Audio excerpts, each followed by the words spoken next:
Hello friends, आसा खालामो नोंथांमोना गासैबो मोजाङैनो दङ। BTC इलेक्शना जोबलांबाय, अट टेकिं सेरेमनियाबो जोबलांबाय।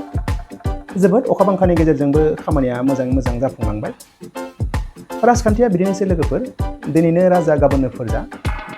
रायजो राजाखौ जायनो अननो रोंदों, रायजो राजानि अननायबो मोनफिनदों। एक्चुअली थारखौ बुंनो थाङोब्ला थांनाय 5 बोसोराव बिथां प्रमद बर' सारनि जे दैदेननाय लिडारशिप बेखौ आंबो बांद्राय साबजानाय मोनाखैमोन। For your kind information, I do not belong to any party or organization. बे आंनि मोनसे सेल्फ एनालाइसिस जालांबायसै बेफोर जाबाय रायजो राजानि मेन्डेट। रायजो राजाया लुबैदोंमोन सोलायनो, सोलायनाय लाबोबाय।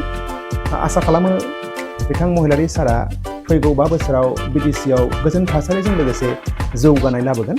आं बे भिडिअखौ बानायनायनि गुबै ओंथियानो जाहैबाय BTCनि गोदान गभर्नमेन्टनि अट टेकिं सेरेमनि जोबखांलांनायनि उनाव सोर लिडारफोरा मा खोथा बुंखौ आं एक्चुअली बेखौसो नोंथांमोननो फोरमायनो थाखाय आं बे भिडिअखौ बानायनाय जादों। गुबैयै जोंनि आसामनि chief minister doctor Hemant Biswa Sharma बिथाङा मा खोथा बुंलांखौ आं बेखौसो नोंथांमोननो गोसोआव सोना होनो लुबैदों।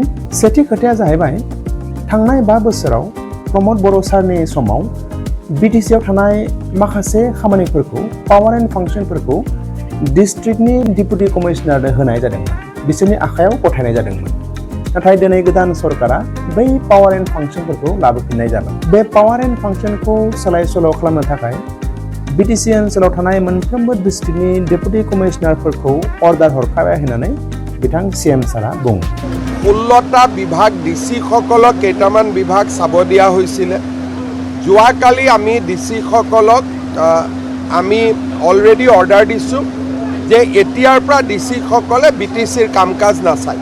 नैथि खोथाया जाहैबाय BTCआव हा-हु एबा पाट्टा होनायनि खामानियाव गभर्नमेन्ट अफ आसामा जेबो आखाइ होआ होननानै बिथां CM सारा बुंबावो।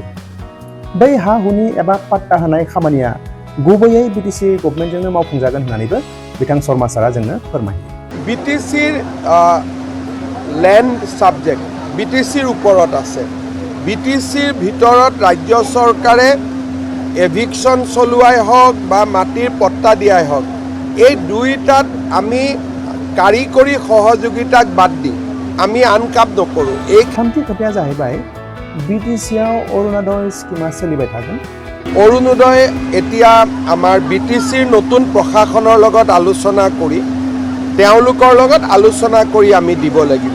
কাৰণ नैथि खोथाया जाहैबाय अट टेकिं सेरेमनिया जोबखांनायनि उनावनो बिथां हाग्रामा महिलारी सारा मोनसे गोख्रों राव बुङो।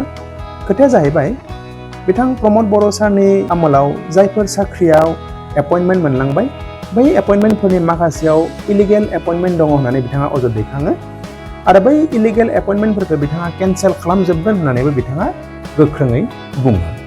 आरो बै प्रमद बर' डाঙৰীয়া যিখিনি एपइन्टमेन्ट দিছিলে কিছু ইলিগেল আছে, সেই ইলিগেলবিলাক কেনसेल হ'ব, আকৌ আমি নতুন দিব।